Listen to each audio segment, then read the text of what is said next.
The jock gives me CPR and I kiss him. This was not a dream. His lips were on mine and I was kissing him back.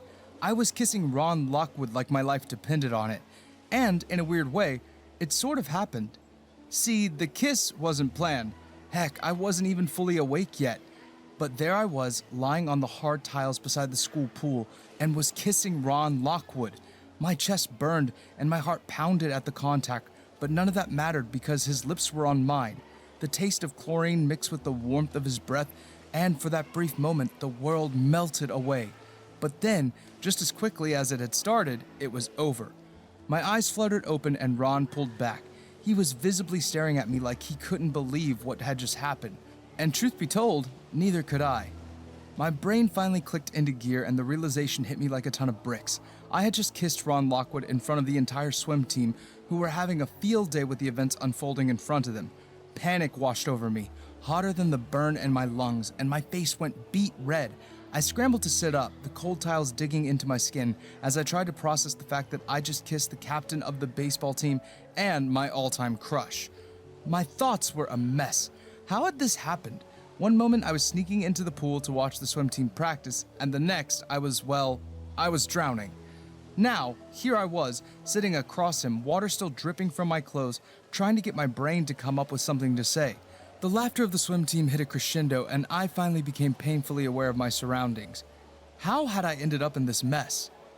You, need a hand? Ron's rich baritone snapped me back to the present. Ignoring his outstretched hand, I scrambled back to my feet and made a mad dash for the exit. Flashback 2 weeks ago.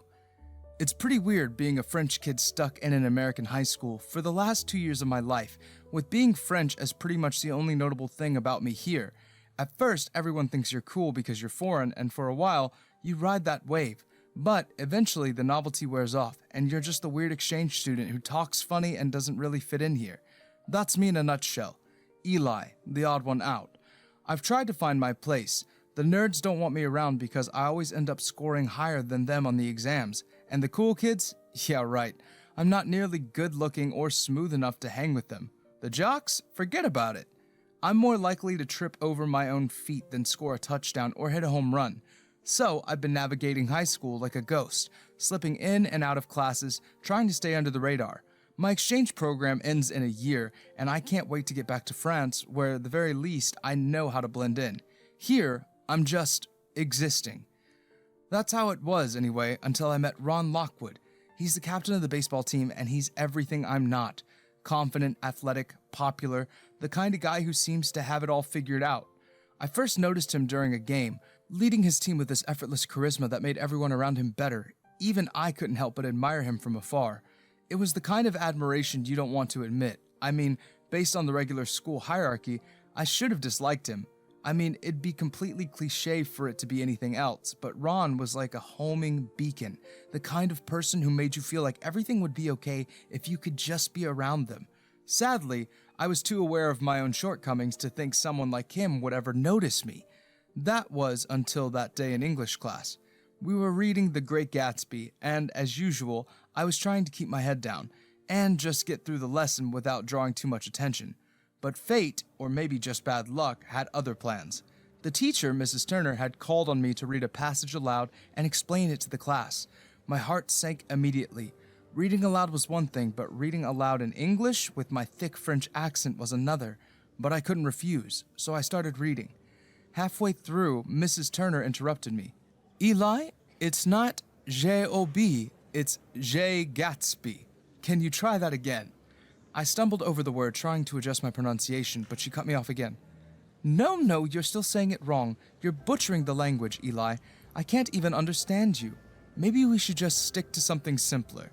The class erupted in laughter, and I felt my face burn with humiliation. I wanted to disappear. My mind went blank, and my voice dying in my throat. This was my worst nightmare, being the center of attention, and not in a good way. But then something unexpected happened. From the back of the room, I heard a voice cut through the laughter strong and clear. Enough! The room fell silent, and I turned to see Ron standing up, his expression serious, almost angry. What's the point of making fun of someone who's clearly trying their best? He asked, his voice carrying a weight that made everyone sit up a little straighter. Mrs. Turner seemed taken aback. Ron, I was just what? Ron interrupted, his tone still firm but respectful. Just making fun of his accent? I happen to love French accents. So does my dad, by the way. He paused, letting that sink in. You know, the principal. The room was dead silent now. Mrs. Turner looked flustered, glancing around the room as if trying to find an ally, but no one dared meet her eye. Ron didn't stop there. He crossed his arms, still staring at Mrs. Turner. I'm pretty sure my dad wouldn't appreciate hearing that one of his teachers is making fun of a student's accent. Maybe we should all try to appreciate the effort Eli's making instead of tearing him down. Mrs. Turner swallowed hard and nodded, her face pale. You're right, Ron. I apologize, Eli. Please continue. But I couldn't. My throat was tight and my hands were shaking. Ron gave me a small, encouraging smile, and it was that smile that helped me finish the passage, even though my voice was barely above a whisper. After class, I was still in shock, trying to process what had just happened. Ron had defended me. Me, the invisible exchange student who everyone else seemed to forget existed until they wanted a target. It didn't make sense, but that wasn't the only time Ron stepped in. 2 weeks later. A few weeks later, after the incident with Mrs. Turner, I was in the locker room after gym class, trying to change as quickly as possible. Gym was always a nightmare for me, a constant reminder of how out of place I was. The jocks had their own hierarchy, and I was at the very bottom. I tried to keep to myself, but it wasn't always easy. That day, a couple of the guys, Trevor and Kyle, decided I was their entertainment. They started by making snide comments about how skinny I was, how I looked like I'd break if someone threw a baseball at me. I tried to ignore them, but it only seemed to encourage them. Hey Eli, Trevor called out, his voice dripping with sarcasm.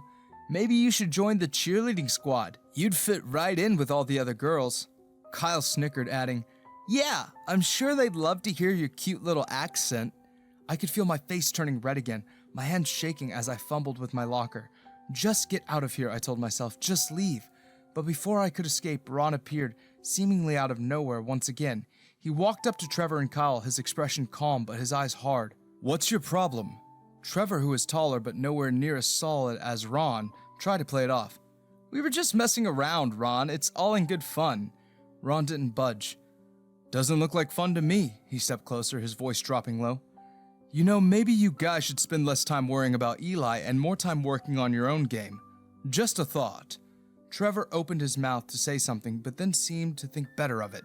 He mumbled something under his breath, and he and Kyle slunk away, leaving me standing there, still trying to process what had just happened. Ron turned to me, his expression softening. You okay? I nodded, though my heart was still pounding. Yeah, thanks. He just smiled, the same easy, genuine smile that seemed to come so naturally to him. No problem. See you around, Eli. I wanted to say something more, something that would convey how much it meant to me that he stood up for me, but the words wouldn't come, so I just nodded again, watching as he walked away, leaving me with a strange, unfamiliar warmth in my chest. 3 days later. So many times I wanted to ask him why he was so nice to me, or why he always seemed to be helping out when he really didn't have to. But like all the other times he had come through for me, I was always at a loss for words. It was as though my brain would always pick that precise moment to go on a mini vacation. The worst of it was the library incident. I'd been there for 3 hours working on a project that was due the next day. I'd lost track of time, and by that time I packed up my things and headed for the door. The sky outside had turned a deep, ominous gray. Rain was coming down in the sheets, the kind that soaks you to the bone in seconds. I stood there, staring out at the downpour, dreading the walk back to my host family's house. I didn't have an umbrella, and there was no way I was going to make it back without looking like a drowned rat.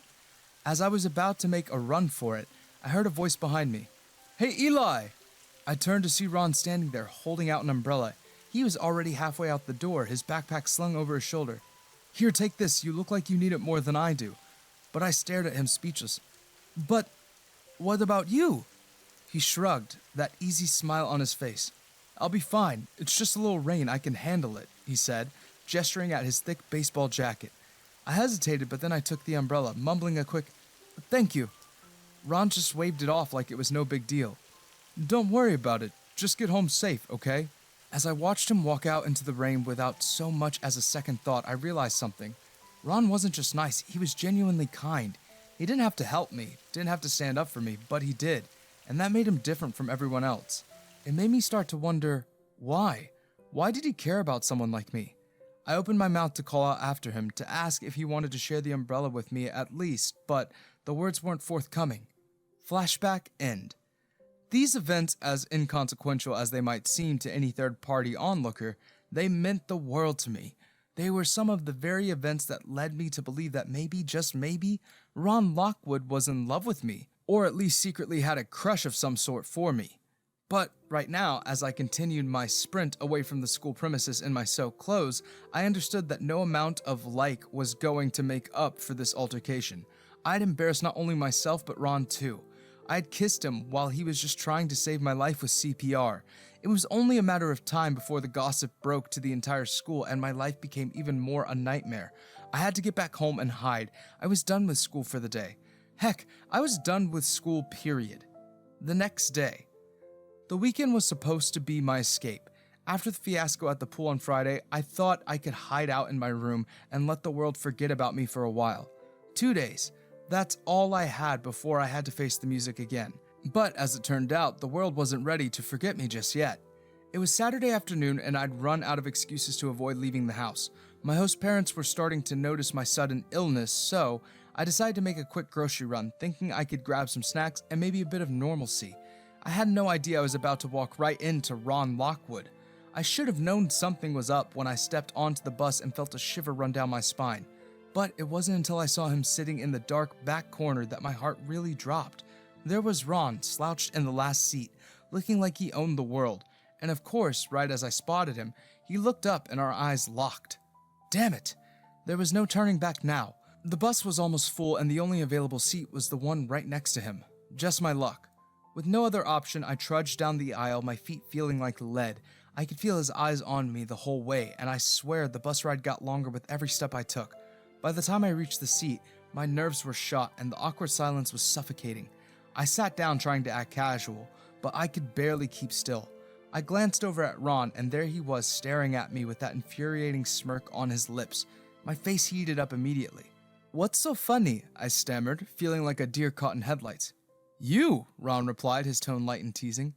"You look like you want to disappear." I chuckled dryly, rolling my eyes. "That's putting it lightly."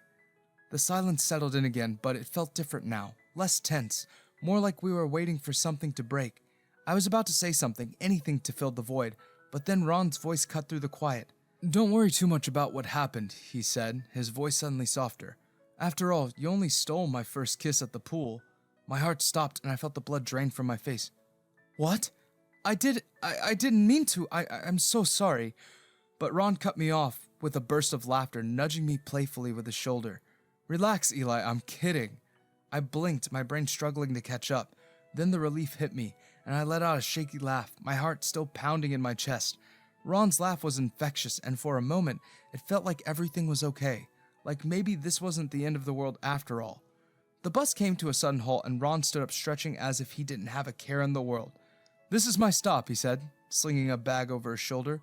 He turned to look at me, his eyes catching mine in a way that made my stomach flip. "You coming?" I shook my head, a small smile tugging at my lips. No, I've got a few more stops to go." He nodded, then started to walk toward the door. Just as he reached it, he paused and glanced back at me, his expression unreadable. "I'm looking forward to seeing you on Monday," he said, his voice carrying a weight that I couldn't quite place. And with that, he was gone, leaving me alone on the bus with my thoughts spinning in 1,000 directions. Monday suddenly felt a lot closer than it had a few minutes ago, and for the first time since the incident, I wasn't sure if I was dreading it or looking forward to it. 1 week later.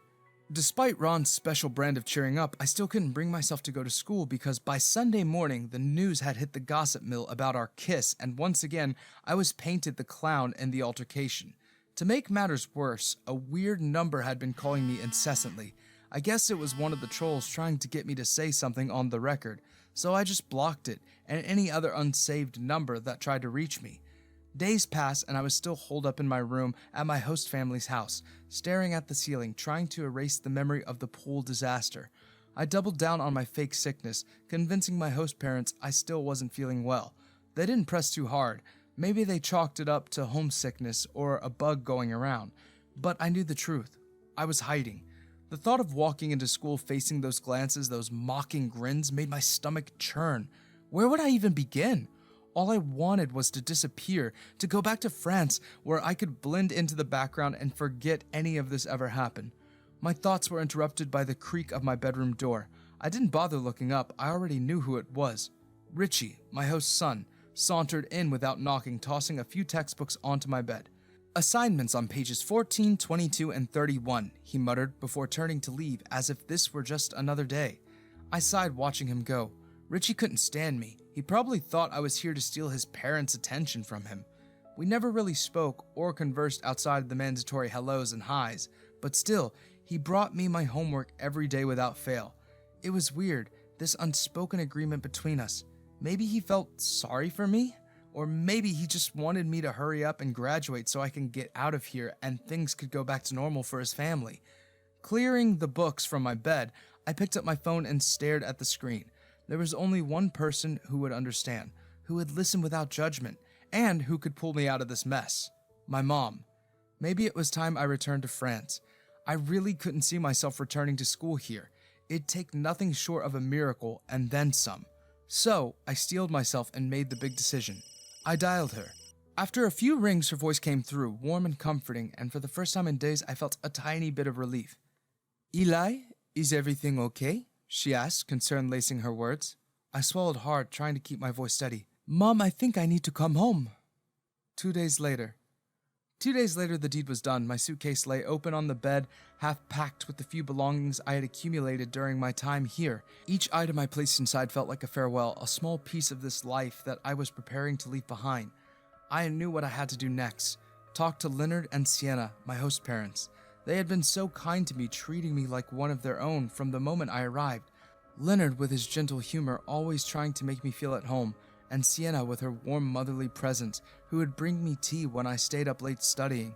They were the nicest people I had ever met, and the thought of leaving them like this broke my heart. But it was done. My mom had arranged everything, and she would be here tomorrow to take me back to Paris. We'd be leaving together, and I would be far away from this place, from all the memories that had become too painful to bear. I took a deep breath and headed downstairs, the suitcase wheels softly thudding against the steps. Leonard and Sienna were sitting in the living room, talking quietly when I approached. As soon as they saw me, they fell silent, their eyes filled with concern. "Eli," Sienna said, standing up and coming over to me. "What's going on? Richie told us you're packing. Are you really leaving?" I nodded, my throat tightening as I tried to find the words. "Yes, I'm going back to France. My mom is coming to get me tomorrow." The reactions were immediate, shock, confusion, and then a deep sadness that I had feared seeing. Leonard leaned forward, his brow furrowed. "But why? What happened? Did something go wrong? If Richie did anything to make you feel uncomfortable..." "No, it's not Richie," I quickly reassured them. He's been good to me, really. It's not him." Sienna exchanged a worried glance with Leonard before turning back to me. "Then what is it, Eli? You seemed so happy here, or at least we thought you were. Why are you leaving so suddenly?" I took a deep breath, feeling the weight of their concern pressing down on me. They deserved an explanation, even if it was hard to give. "It's just I had a really embarrassing moment at school. Something happened that I can't shake off, and now I can't face anyone here. I can't go back. It's too much." They both looked at me with sympathy in their eyes, the kind of sympathy that made me want to cry because it was so sincere. Sienna reached out and took my hand. "Oh, Eli, I'm so sorry. I wish we had known. If we can help in any way, you know we're here for you." Leonard nodded, his voice gentle. "We won't force you to do anything you don't want to do. If you feel like you need to go home, then we understand. But know that we're always here for you, no matter what." I nodded, feeling the tears prickling at the corners of my eyes. "Thank you, really. You both have been so kind to me, and I'm sorry that it's ending like this." Sienna pulled me into a hug, and Leonard joined in, wrapping his arms around both of us. It was a comforting embrace, one that made me wish just for a moment that things could be different, that I could stay here and somehow make everything right. But I knew that wasn't possible. The next day, I had said my goodbyes yet again, and I was all set to head out, grab a taxi, and wait for Mom at the airport. But just as I was about to head out of the house, the door to the living room burst open and Richie stormed in, and Ron was with him. They were both wearing matching uniforms, the baseball team's uniform. But that wasn't the most shocking part. The most shocking part was the look of heartbreak on Ron's face as he stepped forward, his eyes locking onto mine. "Eli," he said, his voice almost a whisper, but full of the most emotion I had ever heard him use. Is it true? Are you really planning on going back to France? The room fell into a silence so thick you could hear a pin drop. From the corner of my eye, I saw Richie quietly shepherding his parents upstairs, leading them away to give us privacy. The weight of Ron's gaze was almost too much to bear, but I knew I had to face him. I took a deep breath, my head dropping a little as I tried to find the words. It's true, I said, my voice equally low. I'm leaving, I hesitated, feeling the need to apologize once more. And I'm sorry for embarrassing you the other day. I didn't mean to. Before I could finish, Ron crossed the distance between us and placed a comforting hand on my shoulder. It was a simple gesture, but the suddenness of it, the warmth that radiated off his body onto mine, silenced me instantly. I froze, my heart pounding so hard I was sure he could feel it. Ron's voice was low, almost trembling as he spoke into my ear. I was so worried when you stopped coming to school. I felt like I had failed to cheer you up that other day on the bus. I kept looking around, hoping to see you somewhere, but you never showed, and it made each day difficult to get by. His grip tightened slightly, like he was afraid I might slip away if he didn't hold on. I wish I had said more that day at the pool, done more, and worst of all, I wish I hadn't pulled back like I did. The truth is, I was scared. I had performed CPR on you without thinking, and I only realized the full extent of what I had done when your eyes opened. When Ron finally stepped back, giving me some space, he sheepishly rubbed the back of his head, a small apologetic smile on his face. Sorry for getting into your personal space like that, and for the whole CPR thing. It's just as much my fault. I wiped the corners of my eyes, only then realizing that I had been crying. It was strange, I hadn't even noticed the tears until now. It's okay, I mumbled, my voice still shaky. Ron's eyes softened as he looked at me, but before he could say anything else, I blurted out the question that had been nagging at me since he walked through the door. How did you even find me? He pointed up the stairs, a faint smile tugging at his lips. Richie, he's my best friend. When he told me what was going on, I had to come see you. An O sound escaped my mouth as I connected the dots. No wonder Richie had been so pissy with me. He probably thought I was also trying to steal his best friend too. An awkward silence settled between us for a few seconds, the kind of silence that made my skin prickle. And then, as if on command, we both tried to speak at the same time, our words overlapping in a rush. Stifling a small laugh, I gestured for Ron to go first, my stomach twisting in nervous knots. I didn't trust myself to make lengthy statements yet. Ron took a deep breath, stepping a little closer, his cheeks flushing with an uncharacteristic blush. Eli, please don't leave. I've been trying to figure out how to tell you, but now I fear it might be too late. My heart skipped a beat. Tell me what? He hesitated, biting his lip before finally meeting my gaze. I've been trying to figure out a way to tell you that I like you, Eli. Like really, really like you. The words hung in the air, and for a moment I was stunned into silence, my mouth open to speak, but Ron raised his hand, cutting me off gently. One moment. If I don't say this now, then I probably never will, he said, his voice soft but firm. I like your freckles, the way they scatter across your cheeks. I like the way you pack your long hair, how it always looks so effortlessly cool. I like how focused you get when you're working on something, how you seem lost in your own world. And from the first time you were introduced in class, I was smitten by you. Your French accent, it did me in. My breath caught in my throat as his words washed over me, each one making my heart beat faster. I had imagined so many things about Ron and wondered about his intentions, but hearing him say these things out loud felt surreal, like a dream I was afraid to wake up from. Ron looked down, his voice trembling slightly. I know this might be a lot to take in, and maybe I should have said something sooner, but I couldn't let you leave without telling you how I feel. Tears welled up in my eyes again, spilling over no matter how hard I tried to wipe them away. I felt embarrassed all over again, but Ron's steady presence kept me grounded. He didn't flinch or turn away. Instead, he reached out, his voice soft but full of conviction. It might not mean much coming from a jock like me, Ron began, his words gentle. But you're so special, Eli. You light up a room like no one else can. Please reconsider going back. Stay and see out the rest of the school year. I can't imagine being here without you. His words, simple, yet sincere, struck a chord deep within me. Finally, after what felt like an eternity, I managed to get my tears under control. Without thinking, I tackled Ron into a hug, holding him tightly, as if he might disappear if I let go. Through my sniffles, I began to tell him about my grand plan. I was going to ask you out at Ashley's party next week. I had this whole scheme planned. Ron chuckled, the sound vibrating through his chest. Oh yeah, what was the plan? I was going to offer you a burger, I said, laughing a little bit at how ridiculous it sounded now.